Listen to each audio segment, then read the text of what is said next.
Hello guys, welcome back to my YouTube channel. I am Payal Chaudhary और आप सबका मेरे चैनल पे दोबारा से स्वागत है। सो गाइस, अभी मैंने रिसेंटली अपलोड की थी वीडियो कि एग्ज़ाम्स में मतलब कैसे आंसर्स हम लिखें। तो आज की जो वीडियो है वो इस टॉपिक पे है कि जो हमारे एग्ज़ाम है DU-SOL के एंड दिल्ली पासिंग मार्क्स यानी कि पासिंग क्राइटेरिया क्या है एग्ज़ाम का। सो आज की वीडियो बताती हूँ मैं ये आपको। वीडियो में चलते हैं आगे। So guys, Delhi university DU-SOL and exam passing criteria है वो चेंज हो चुका है। पहले क्या था, 50% जो होता था वो हमारे एग्ज़ाम का पासिंग क्राइटेरिया होता है, बट अब ये चेंज हो गया है। अब क्या है कि हमारी जो न्यू एजुकेशन पॉलिसी आई थी उसके बाद से दिल्ली यूनिवर्सिटी के हर कॉलेजेस एंड DU-SOL NCR सबके पासिंग क्राइटेरिया चेंज कर दिए गए हैं। एक्चुअली मैं आपको पहले समझा देती हूँ कि आपके कितने सब्जेक्ट्स होते हैं एंड कैसे कैसे होता है।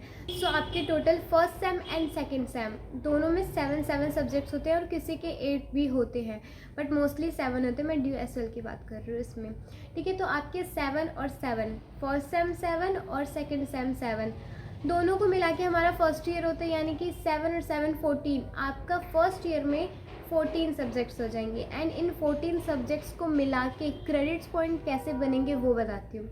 तो आपके जो DSC सब्जेक्ट्स होंगे, जो आपके कंपलसरी सब्जेक्ट्स होते हैं हर कोर्स के, चाहे वो कोई सा भी कोर्स हो, सबके DSC यानी कि कंपलसरी सब्जेक्ट्स जो होते हैं आपके वो 4 क्रेडिट्स का होता है, ठीक है। मान लो आपके तीन DSC सब्जेक्ट होते हैं, वो 4 क्रेडिट इस तरीके से होता है। जो आपका जनरल इलेक्टिव होता है सब्जेक्ट वो भी 4 क्रेडिट का होता है। बाकी आपका जो सेक हो गया, वैक हो गया और AC सब्जेक्ट्स होते हैं वो 2 क्रेडिट्स के होते हैं। तो मैं आपको पहले बता दूँ, ये जो 4 क्रेडिट्स और ये 2 क्रेडिट्स होते हैं। फर्स्ट आपका, जैसे मान लो आपके पास फर्स्ट सेम में 7 सब्जेक्ट्स हैं, 4 एंड 4 हो गए, मतलब 4 बार 4 यानी कि 16 क्रेडिट तो आपके ये 4 वाले हो गए मिला के, और 3 क्रेडिट्स मतलब और 2 वाले 3 सब्जेक्ट के आपके क्रेडिट्स हो जाएंगे।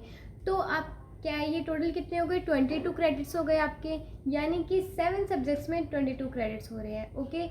एंड 14 सब्जेक्ट अगर हम करेंगे तो 14 में कितने क्रेडिट्स हो जाएंगे आपके, टोटल 44, यानी कि 14 सब्जेक्ट्स जो है आपके वो 44 क्रेडिट रखते हैं, ओके। एंड आपको पास होने के लिए कितना चाहिए वो मैं बता देती हूँ आपको। 14 आपके सब्जेक्ट्स होंगे एंड 22 क्रेडिट्स होता है, यानी कि 44।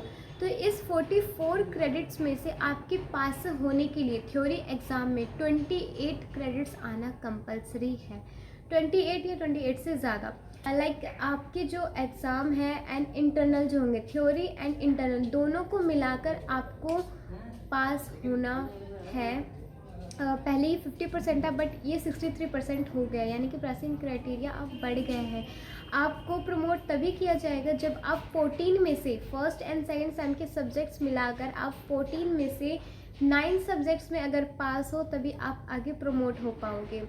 एंड अगर आप फेल हो या ER आ रही है या एब्सेंट, अगर इन सब चीज़ों की वजह से है तो आपको बैक पेपर देना पड़ता है, ओके। बट 9 में पास होना कंपलसरी है।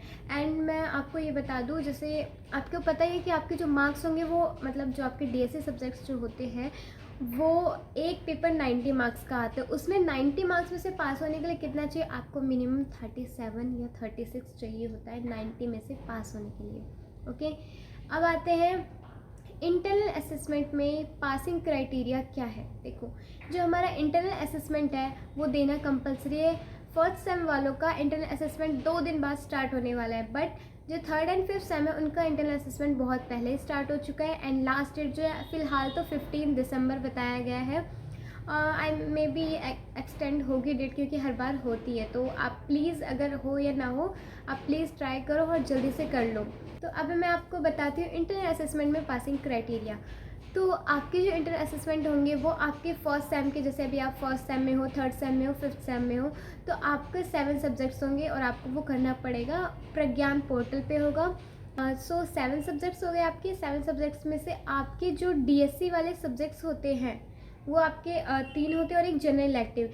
इनके जो आपके इंटरनल्स आएंगे वो 70 नंबर्स के आते हैं। आपके क्वेश्चंस मैंने बता दिया है पहले ही कि 35 क्वेश्चंस होते हैं, 45 मिनट्स की आपकी टाइमिंग होती है एंड ये 70 मार्क्स का होता है। तो 70 में से कितने मार्क्स चाहिए आपको इंटरनल में पास होने के लिए, 70 में से आपको 28 मार्क्स की नीड है, इंटरनल में पास होने के लिए, यानी कि जितने भी आपके 70 वाले इंटरनल्स होंगे उसमें आपके 28 आने चाहिए। देखो 2 अटैम्प्ट होते हैं, अगर एक अटैम्प्ट में आपका नहीं आ रहा है तो आप ट्राई करो कि सेकंड अटैम्प्ट में आपके 28 या उससे ज़्यादा आ जाए, ठीक है।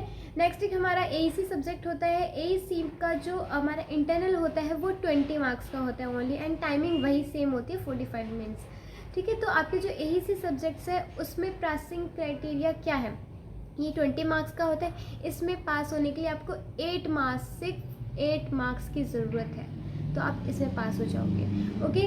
देन आपका आता है सेक और वैक। इसमें से आपका जो सेक सब्जेक्ट है ना, स्किल इन्हेंसमेंट वाला, उसमें क्या है वो आपका 80 मार्क्स का आता है किसी की। तो गाइस जो आपका 80 मार्क्स का एग्ज़ाम होगा सेक का, वो अगर वो 80 का हो रहा है तो इट मीन्स आपका थ्योरी में भी ना हो, क्योंकि हमारा तो पिछली बार नहीं हुआ था, इस बार देखते हैं। वैसे आपके डेटशीट में ये लिखा हुआ आ जाएगा कि आपका ये होगा या नहीं होगा, बट आप अच्छे स्कोर करना। एंड जो 80 मार्क्स वाला एग्ज़ाम होगा ना, जब आप उसका इंटरनल दोगे तो आपको वहाँ पे मार्क्स नहीं शो करेंगे, मतलब जैसे आप इंटरनल करते हो ना तो वहीं पे आपको मार्क्स भी शो हो जाते हैं, बट 80 वाले में आपको मार्क्स शो नहीं करेंगे, बिकॉज अभी वो लोग इस मार्क्स को सीक्रेट रखेंगे इफ़ अगर एग्ज़ाम नहीं होता है तो, ठीक है। मतलब इस सेक वाले का 80 नंबर वाले का।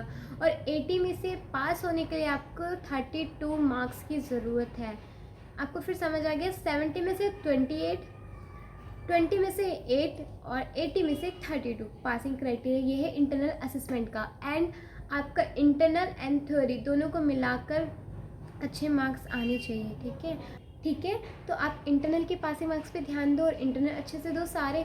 प्लीज़ कोई भी इंटरनल छोड़ना मत, प्लीज़। अगर आपने छोड़ दिया तो उसकी वजह से आपके थ्योरी पे इफेक्ट पड़ जाएगा, क्योंकि आपके एक में 0 हो जाएगा तो आपका एक पे बहुत बर्डन हो जाएगा, ठीक है। तो आप प्लीज़ दोनों को बैलेंस करके चलो आप, ताकि आप दोनों में पास हो जाओ और अच्छी CGPA, खासकर उन लोगों के लिए जो भी फर्स्ट ईयर में है, फर्स्ट सेम में है, एंड नेक्स्ट ईयर जो माइग्रेट करना चाहते हैं। देखो माइग्रेशन तभी पॉसिबल है जब आपकी अच्छी CGPA आएगी, मैंने बताया है। तो प्लीज़ आप अच्छे से करो, इंटरनल का ध्यान देना, और थ्योरी का भी, थ्योरी में भी मैंने बता दिया कितना पास होने का है, उसमें भी कितना पास होने का है। बस इतना ही आपको समझ आ गया होगा।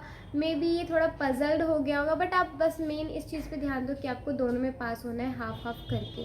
एंड 14 में से 9 सब्जेक्ट्स में पास होना कंपलसरी है, ये बात ध्यान देना, ताकि आप अच्छे से परफॉर्म करो। देखो इतना भी डिफ़िकल्ट नहीं होता है एग्ज़ाम यहाँ का, यूनिवर्सिटी लेवल का इतना भी डिफ़िकल्ट नहीं होता है, ईजी होता है, आप अच्छे से कर सकते हो। सो प्लीज़ आप अच्छे से देना। All the best, best of luck. First sem के इंटरनल 2 दिन बाद स्टार्ट होने वाले हैं, आप चाहे तो जाकर मॉक टेस्ट दे सकते हो प्रज्ञान पोर्टल पर, ओके। एंड मिलते हैं नेक्स्ट वीडियो में, तब तक के लिए thank you so much. And अगर वीडियो अच्छी लगे तो लाइक कमेंट शेयर सब्सक्राइब करना। Okay bye, take